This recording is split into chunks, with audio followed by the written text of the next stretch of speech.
हवा में जहर था, रास्ते में पत्थर थे, फिर भी एक औरत किताब लेकर निकल पड़ी। लोगों ने थूका, गालियां दी, अपमान किया, पर उसी औरत ने आने वाली पीढ़ियों की तकदीर लिख दी। जब 19वीं सदी का समाज स्त्री को पढ़ने का अधिकार नहीं देता था, जब जाति और पितृसत्ता मिलकर ज्ञान के दरवाजे बंद कर चुके थे, तब एक स्त्री ने कहा, ज्ञान पर किसी एक वर्ग का अधिकार नहीं हो सकता। जी हाँ दोस्तों, वह स्त्री थी सावित्रीबाई फूले, भारत की पहली महिला शिक्षिका, जिन्होंने 1848 में पुणे में पहला कन्या विद्यालय की स्थापना करी, जिन्होंने विधवा पुनर्विवाह का चलन शुरू किया, बाल विवाह के विरोध की और स्त्री स्वाभिमान की प्रखर आवाज बनकर के उभरी। जाति व्यवस्था और ब्राह्मणवादी सोच के विरुद्ध वैचारिक संघर्ष करती रही और आज हम सबों के सहेता और हम सबों के प्रणेता बन चुकी है। सावित्रीबाई फूले केवल इतिहास नहीं, वे आज भी हमारे सवालों की जमीर है। नमस्ते, नमस्कार, जय भीम, जय संविधान दोस्तों।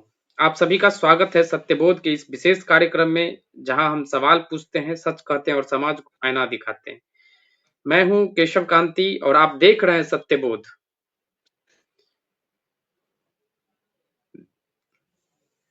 दर्शकों, यदि आप हमारे इस वीडियो पे चैनल पे अगर पहली बार आए हैं तो हमारे वीडियो को लाइक कीजिए, शेयर कीजिए और हमारे चैनल को जरूर सब्सक्राइब कीजिए।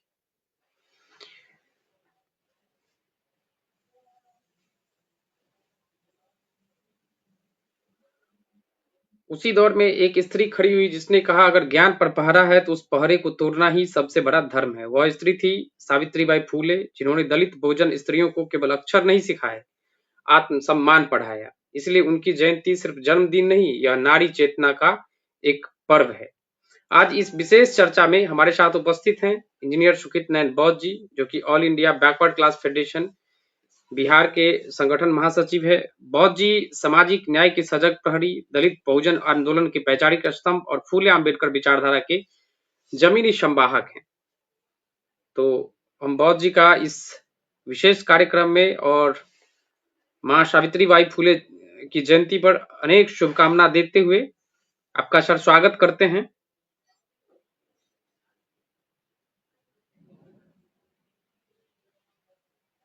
सर, आपका आवाज नहीं आ रहा है सर।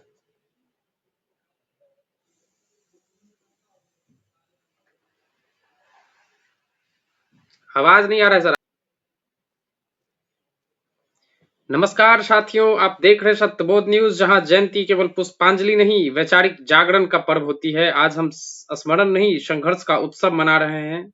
सावित्रीबाई फूले जयंती, दलित बहुजन नारी चेतना का पर्व।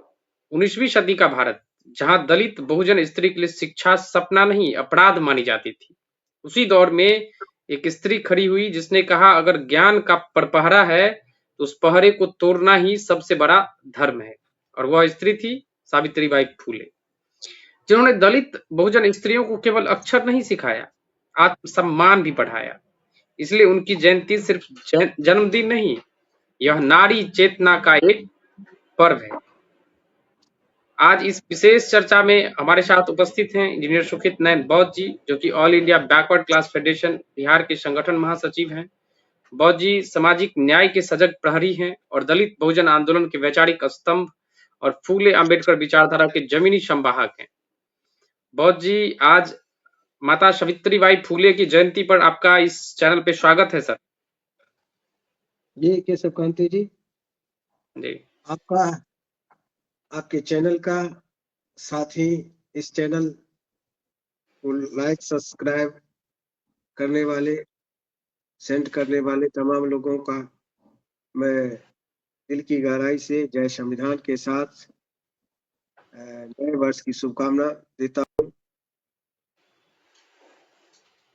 जी, कदम कदम पर मिले पार 2026 में, ऐसी कामना है। दर्शकों, अगर आप चाहते हैं कि सावित्रीबाई फूले केवल तस्वीरों में नहीं, नीतियों और समाज में जीवित रहे, तो आप हमारे इस वीडियो को लाइक कीजिए, इसे शेयर करिए और हमारे इस चैनल को सब्सक्राइब कीजिए, क्योंकि यहाँ नारी चेतना उत्सव नहीं बल्कि संविधान का एक सवाल है और उसी सवाल को लेकर के हम इस कार्यक्रम में आगे बढ़ेंगे।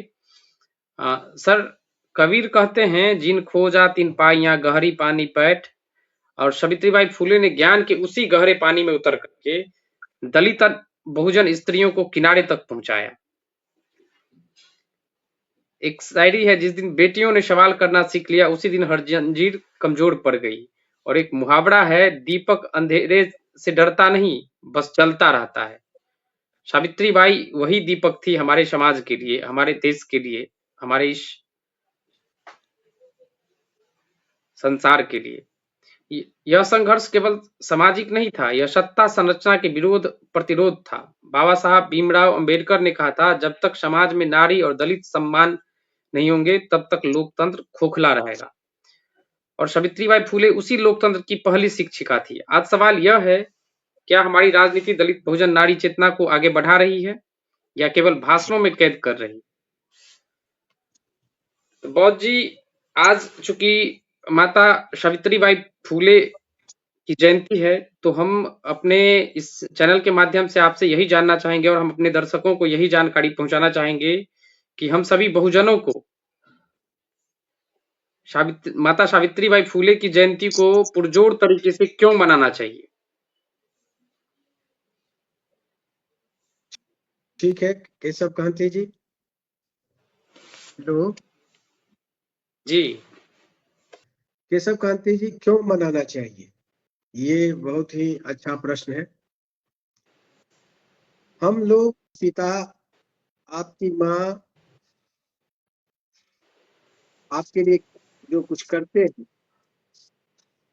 तो उनके प्रति आपको आज श्रद्धा का भाव बनता है। क्यों बनता है? क्योंकि उसने आपको जन्म देते हैं, पालन पोषण करते हैं, फिर लायक बनाकर, और जब आप लायक भी बन जाते हैं, खुद भी अपने पैर पर खड़ा हो जाते हैं, तब भी आप और आर्थिक रूप से समृद्ध हों और ऊंचाई को प्राप्त करें, उस दिशा में हमेशा सहयोग करते रहते हैं। और हमेशा आप कैसे सुरक्षित रहें, ये भी दुआ करते रहते हैं। और आपको समय समय पर बहुत सारे अपने जीवन का टिप्स देते रहते हैं। उनके पास जो उम्र से सीखा उसका आपको देते हैं, और उसी के बल पर आप एक ऊंचाई को प्राप्त करते हैं। तो अगर ऐसा ना हो तो प्रत्येक मनुष्य को जन्म लेगा और मरने तक उसको बहुत कुछ जान पाएगा, बहुत अधिक नहीं जान पाएगा। लेकिन अगर हमारे लोग करते हैं तो उसी के चलते जो समाज के लिए, व्यक्ति अपने माता बच्चों के लिए, अगले जनरेशन के लिए जो जितना करते हैं, तो उनके औलाद भी और साथ साथ समाज भी, क्योंकि समाज के लिए जब वो बहुत बड़ा काम करते हैं तो वैसे स्थिति में समाज भी उनसे बहुत सारा सुख सुविधा की बात, हुनर, ज्ञान प्राप्त करता है। तो ऐसी स्थिति में क्योंकि वो चले जाते हैं तो उनके प्रति आप कुछ भी दीजिएगा, धन दौलत तो आप उनको दे नहीं सकते, बल्कि वही दिए आपको, तो आप उनको क्या दीजिएगा? आप एक श्रद्धा का फूल उनको याद कीजिएगा। तो इसीलिए हम याद करते हैं। और उससे याद होता क्या है कि आप जब याद करते हैं तो केवल आप नहीं, पूरा समाज जब कोई आयोजन करते हैं, जयंती मनाते हैं किन्हीं का, तो उसमें जितने भी लोग भाग लेते हैं, वो चाहे उनके बारे में कुछ जानता हो, कुछ आदमी ऐसा भी होता है बिल्कुल नहीं जानता हो, तो उनके जीवन जो जितने महान है उनके बारे में वहां पर जाने से उनको एक सीख मिल जाती है, अनुभव मिलता है, और साथ साथ हौसला की अफजाई होती है कि अगर वो उस समय में कर गए, हमसे पीछे समय में कर गए, तो हम भी कर सकते हैं।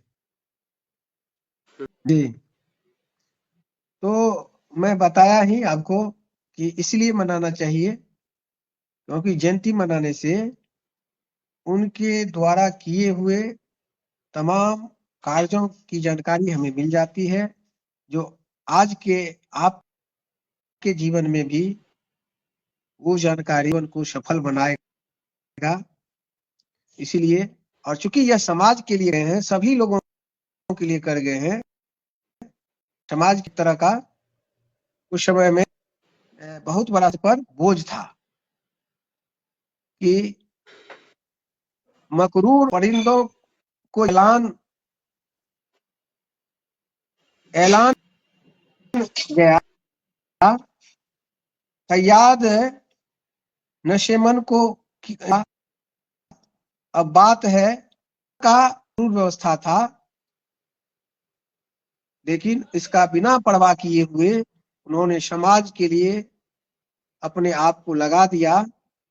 और इस तरह से हम सब के लिए आज अगर वो नहीं लगाती, आपने विषय में रखा है कि नारी, दलित और बहुजन नारी चेतना का पर्व, हम तो समझते हैं कि पूरी नारी समाज का ही पर्व ये है, क्योंकि उस समय में बहुजन की नारियों, बहुजन समाज में जरूर था, कष्ट था, लेकिन उस समय में बहुजन नारियों से अधिक दयनीय स्थिति, भयावह स्थिति शबद महिलाओं के साथ था।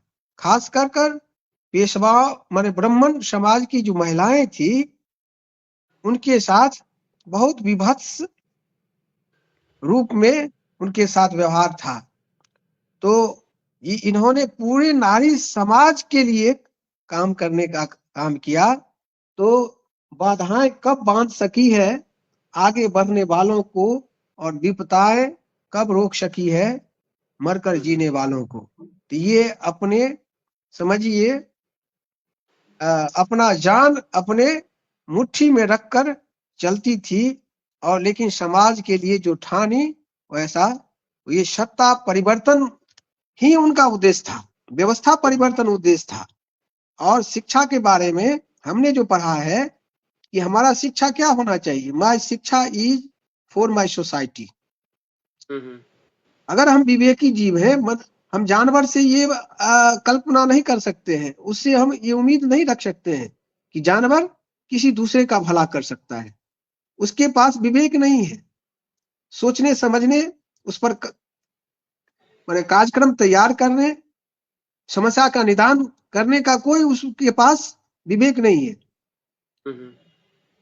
तो ये कुछ केवल मनुष्य में ही है। और मनुष्य अगर वो शिक्षा प्राप्त करे, क्योंकि प्रत्येक व्यक्ति खाली हाथ आता है, खाली दिमाग लेके आता है, जो कुछ सीखता है यहाँ पर सीखता है और अपने अगले जनरेशन से सीखता है। तो उनको आर्थिक समृद्धि के लिए उन्होंने उस समय में व्यावसायिक शिक्षा का भी शुरुआत किया था, ताकि वो स्वतः स्वावलंबी जब हो जाएंगी, पुरुष पर उनकी डिपेंडेंसी खत्म हो जाएगी, तो ऐसी स्थिति में फिर वो आजाद हो जाएंगी।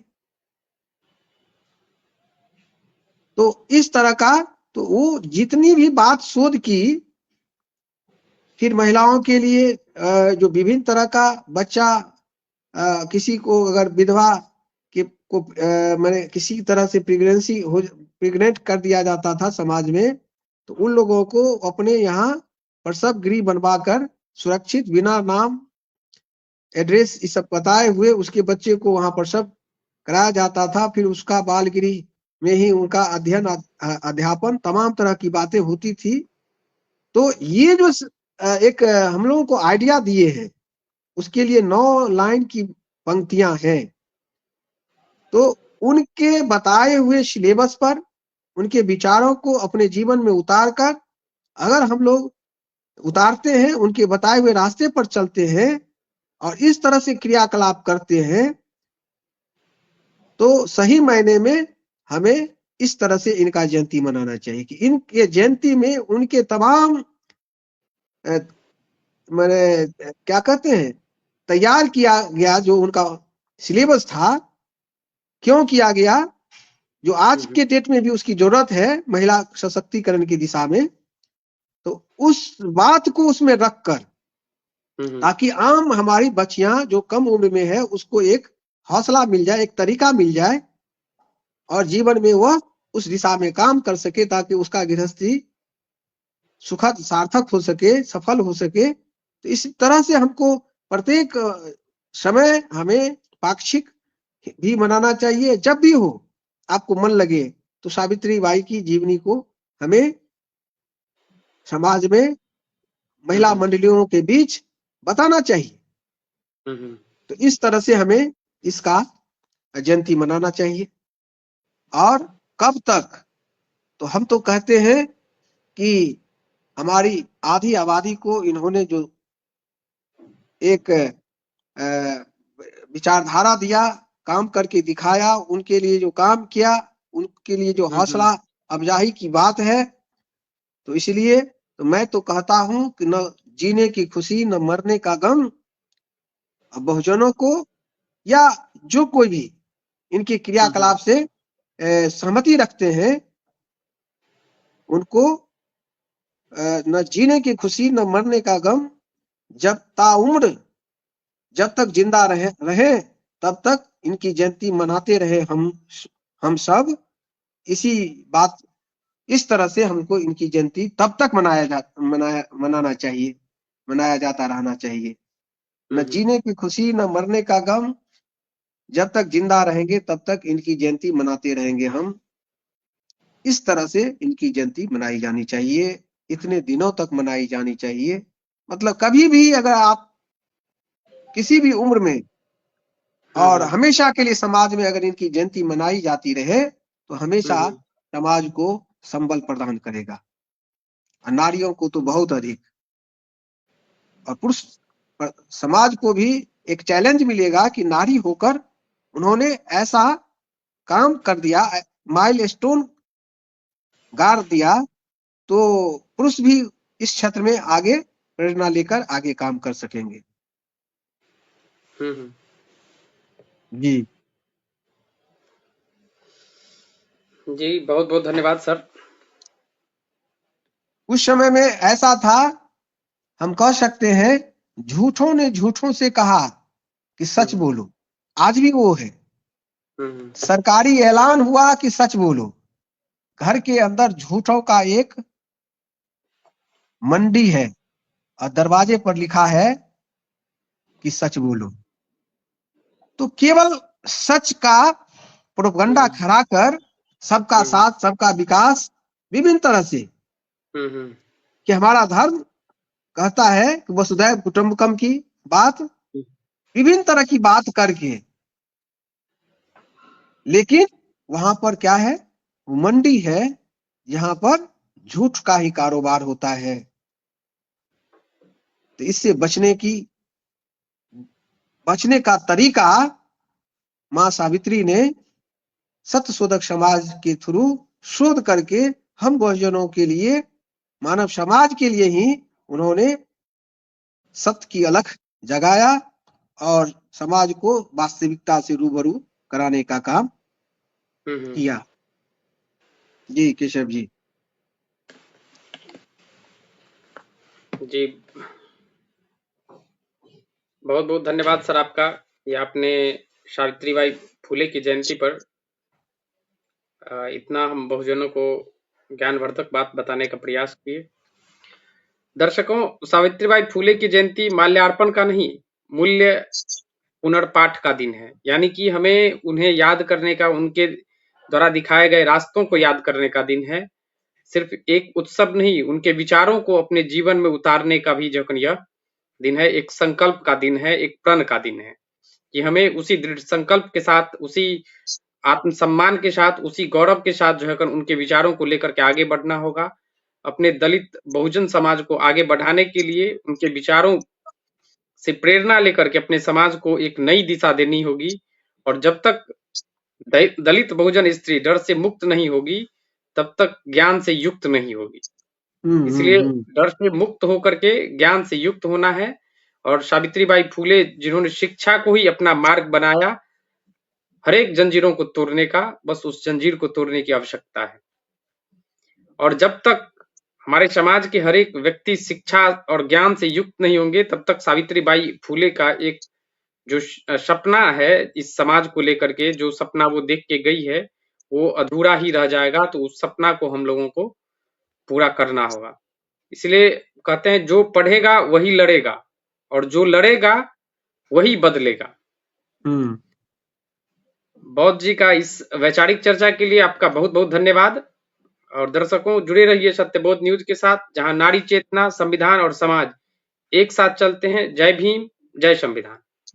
जय संविधान। केशव कांति जी, मैं लास्ट में ये कहना चाहूंगा कि जी। सावित्रीबाई उस समय में तमाम परंपराओं को तोड़कर, जो समाज के लिए अभिशाप एक तरह से था, उसको तोड़कर परंपरा तोड़ो और विकास की ओर समाज को मोड़ो, ये जो उनका मुहिम था, उस मुहिम को हम सबों को आगे बढ़ाना चाहिए। और मैं तमाम लोगों को अपनी इन्हीं बातों के साथ अपनी बात को विराम देते हुए उनका आभार व्यक्त करता हूँ, धन्यवाद करता हूँ। बहुत बहुत धन्यवाद। जी, धन्यवाद सर।